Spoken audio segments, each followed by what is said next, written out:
Well, Phil, potentially good news for Wrexham town. It could be that they're hosting women's games in the World Cup in 2035. I mean, how potentially good could that be for the club and the town as well? Yeah, brilliant. Obviously, part of the bid, and hopefully it comes to fruition. Be brilliant for the area, and obviously women's football in North Wales. And looking to yourselves as well, another home game this week against a Blackburn side, a bit inconsistent in terms of results, but they've been pretty fantastic away from home so far, haven't they? Yeah, we spoke to the lads about that this morning, that they're second in the away from home table, so this is a game of the same level as Coventry and Bristol City, and we've got to completely respect that record, because it's there for all to see, and look at the reasons why they've done well on the travels, and can we combat that? And the third game in 8 days, it's back to that relentless schedule in the Championship as well. I mean, how's the squad holding up after a short turnaround again? Yeah, fine.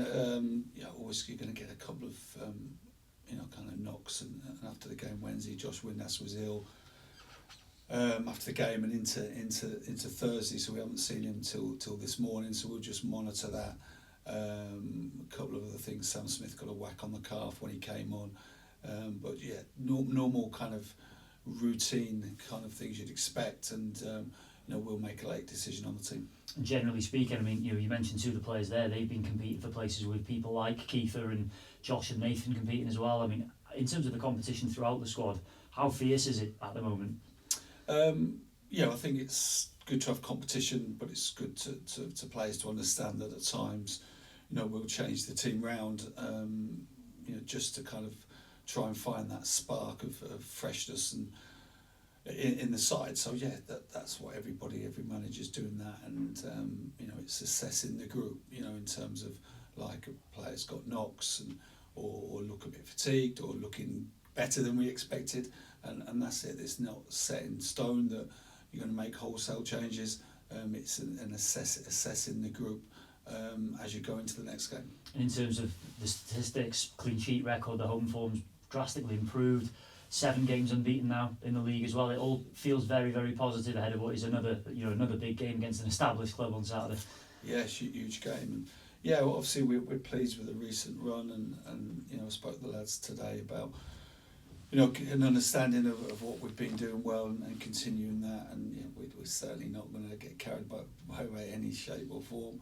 And it's Blackburn, they've gone away from home sometimes. Go back to the first game of the season where they lost to Norwich at home and then went to Watford and won.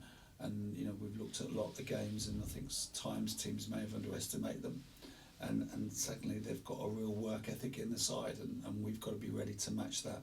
Our supporters have got to be ready as well to match their energy levels from the stands as well, and their intensity level to behind the team, because it's a huge opportunity for us at the weekend, and I'm looking for us to give absolutely everything, to take us into a free week in good spirits. And Dave Hughes, who's just recently lost his job at Newport, he's a big Wrexham fan. He says he was watching on the other night against Bristol City. He's praised the job you've done, an unbelievable job, and he said that the club is just continuing to grow. Have you felt that? Because of the journey, obviously, it's been well spoken, but even now, does it still feel like it's going forwards and getting bigger? Yeah, I think there's forward momentum definitely with the club in not just on the pitch but off the pitch as well, with so many areas continuing to improve. It's a fast kind of moving club on the pitch and off the pitch, and Dave's right. I was disappointed for him that he didn't get longer at Newport. I think sometimes that when it's your first job in football, owners have got to understand that's also going to take time as well to get used to being a manager, but I'm sure he'll bounce back somewhere. And lastly from me, Phil, you mentioned the other night you were going to try and have a pint or two with your colleagues to pour over what had happened on Wednesday night and look ahead to the weekend. I mean, what were you sort of looking at? What pleased you most, and how enjoyable is it to have a beer when you've won again and keep performing well as well? Well, I think because of the quick turnaround, you haven't got long to